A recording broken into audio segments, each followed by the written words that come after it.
ปกธนาคารพัฒนาลาว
ไว้ไว้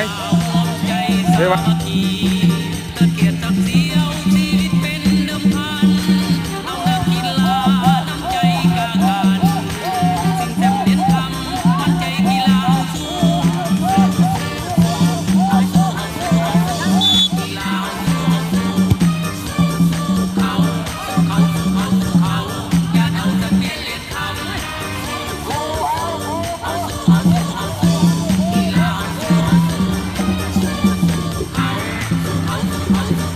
เล่นเอาบานดำเลยไหม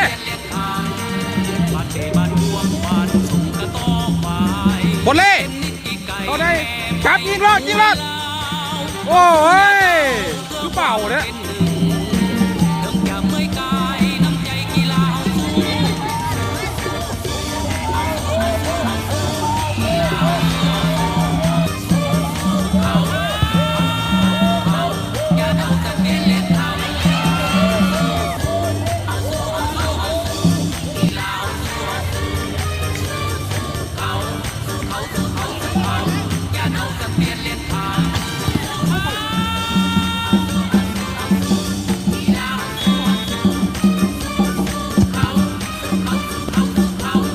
ขอหลังเคาะ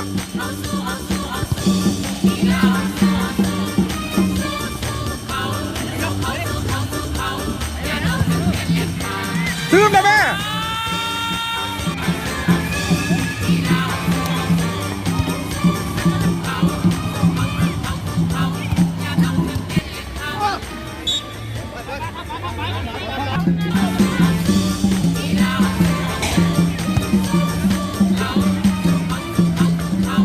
อันนี้นะ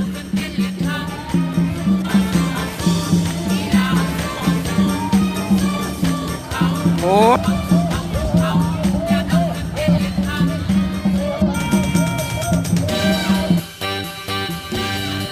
หักเงาเนี่ยยิงรอดนะเออ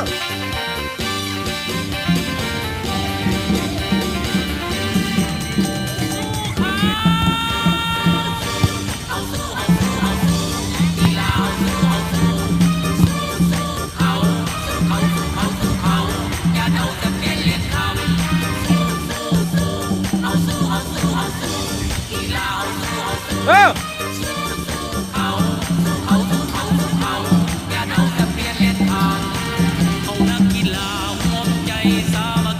เตะเตะเอ้ย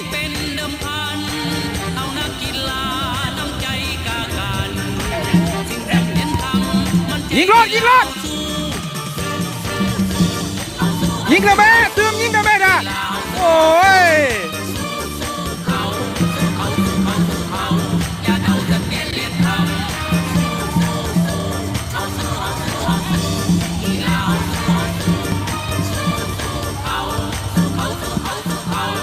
ยิงเลยฮะนะ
ยิงไกลนะแม่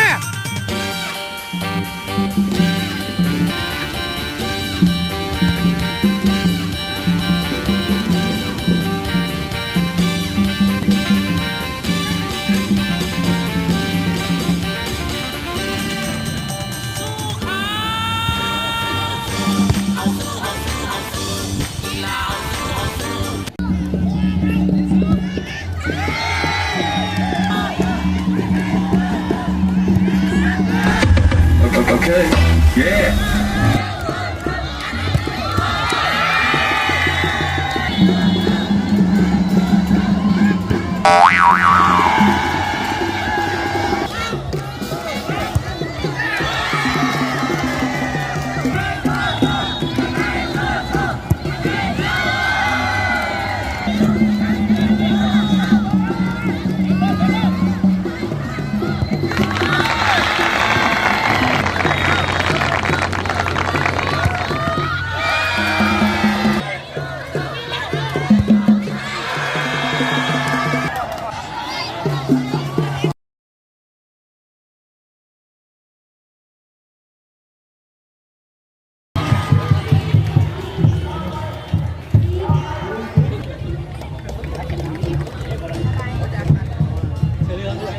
อันนี้เป็นธนาคารการค้ากับนโยบาย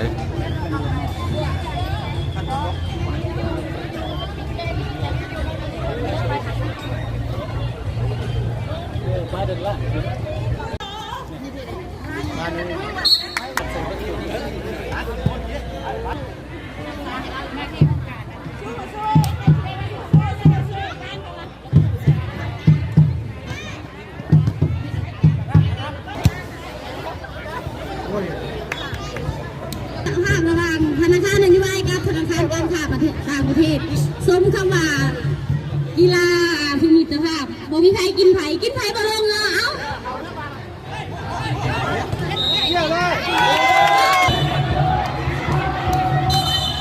เราเป็นไงเ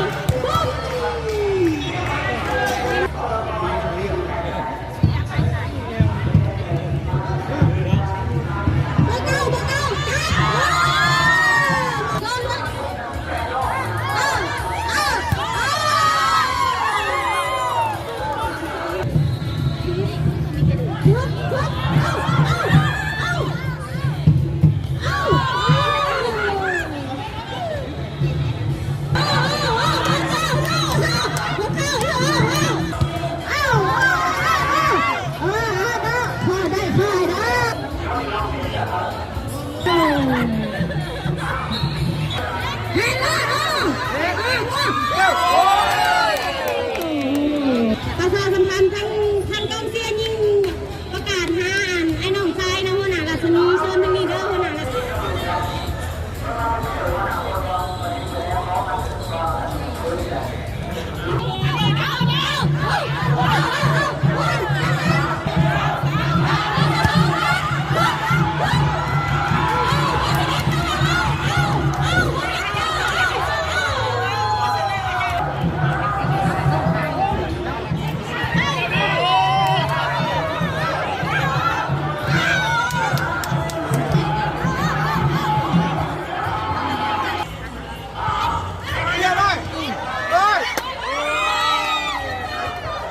ล่าเนาะ